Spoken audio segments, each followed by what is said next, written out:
রাজ্যে চলছে ভোটার তালিকায় বিশেষ নিবিড় সংশোধন বা এসআইআর। তার মধ্যেই ফেব্রুয়ারিতে দিল্লি সফরের আগে মঙ্গলবার নবান্নে মুখ্যমন্ত্রী মমতা বন্দ্যোপাধ্যায়ের সঙ্গে সাক্ষাৎ করলেন সমাজবাদী পার্টির সুপ্রিমো অখিলেশ যাদব। ইন্ডিয়া জোটের দুই শীর্ষ নেতা নেত্রীর এই বৈঠক রাজনৈতিকভাবে যথেষ্ট তাৎপর্যপূর্ণ বলে মনে করা হচ্ছে। বৈঠকের পর অখিলেশ যাদব বলেন, গোটা দেশে বিজেপির মোকাবিলা যদি কেউ করতে পারেন তাহলে তিনি মুখ্যমন্ত্রী মমতা বন্দ্যোপাধ্যায়। বঙ্গ বিধানসভা নির্বাচনের আগে জাতীয় স্তরে বিজেপি বিরোধী ইন্ডিয়া জোটের শরিক দলের নেতার এই মন্তব্য বিশেষ গুরুত্ব পাচ্ছে রাজনৈতিক মহলে। একটি পারিবারিক অনুষ্ঠানে যোগ দিতে সোমবারই সস্ত্রীক কলকাতায় আসেন অখিলেশ। বিমানবন্দরে সাংবাদিকদের মুখোমুখি হয়ে বঙ্গে আইপ্যাক অফিসে ইডি হানার ঘটনায় কেন্দ্রে বিজেপি সরকারকে আক্রমণ করেন তিনি। মঙ্গলবার নবান্নে বৈঠকের পর তার কণ্ঠে শোনা যায় এসআইআর নিয়ে নির্বাচন কমিশন ও কেন্দ্রীয় সরকারের তীব্র সমালোচনা। অখিলেশের অভিযোগ, এসআইআর আনা হয়েছে শুধু পশ্চিমবঙ্গের জন্য। নির্বাচন কমিশনের দায়িত্ব বেশি মানুষকে ভোট দিতে উৎসাহিত করা, কিন্তু এই প্রথম দেখা গেল কমিশন ও বিজেপি মিলে এসআইআর এর নামে সাধারণ মানুষকে হয়রানি করছে। ওদের লক্ষ্য বহু ভোটারের নাম বাদ দেওয়া। দিদিকে বিরক্ত করতেই এই এসআইআর। তিনি আরো বলেন, বাংলার মানুষ মমতা বন্দ্যোপাধ্যায়ের ওপরই ভরসা রাখবেন, তিনিই ফের মুখ্যমন্ত্রী হবেন। বিজেপি এই লড়াই করছে সম্মানজনক হারের জন্য।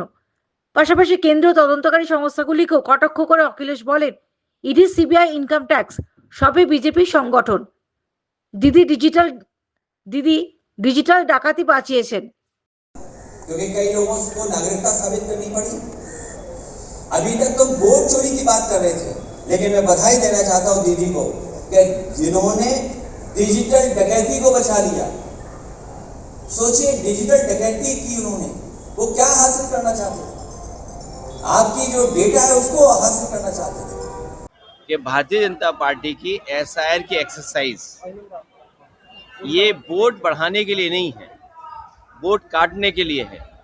ये भाजपा और संगी साथी लोग ये नहीं जानते हैं कि बंगाल एक कल्चरल यूनिट है, ये पॉलिटिकल यूनिट नहीं है।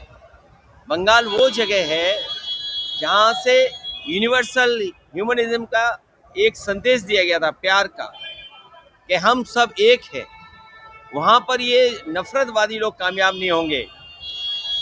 दीदी से ईडी हारी, और जो पेन ड्राइव के पेन से अभी तक उभर नहीं पाई है भारतीय जनता पार्टी।